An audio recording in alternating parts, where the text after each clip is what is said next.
everyone, I am Sharvik Poddar of Class 8 from Haraprasad Shastri Vidya Bhavan. Hello everyone, I am Arushi Samanto from Class 8 of Haraprasad Shastri Vidya Bhavan. Hello everyone, I am Adrika Das from Class 8 of Haraprasad Shastri Vidya Bhavan.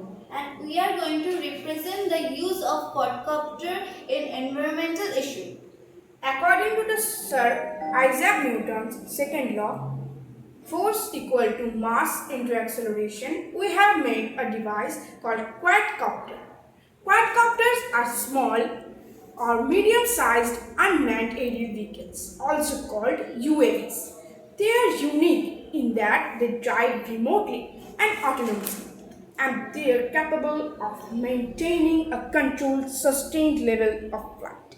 A quadcopter works by using power source from the battery. They use a controller. They are also used for rotor motors.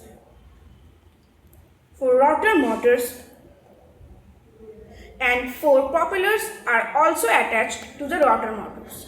We can remotely control these rotor motors for flying on our own choice by this controller.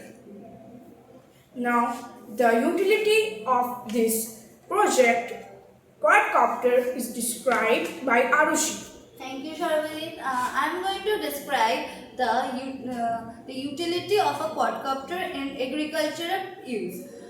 Drones or quadcopters are efficiently dispense pesticides and fertilizers on the crops. It can also use for crop monitoring. It is used in optical and seed spacing and manual labor reducing. Thank you Arushi.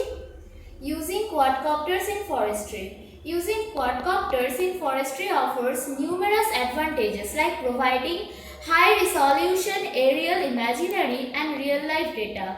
Using in forest management.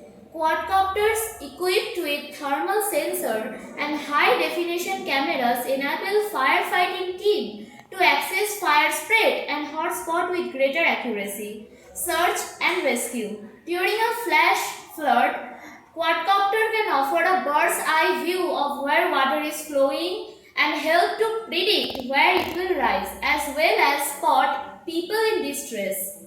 Thank you. Thank you. Now we are going to attach the lights. As you can see, the lights are blinking. Now we will attach the remote control wires. Turn it on. Now as you are seeing, it will start to fly now.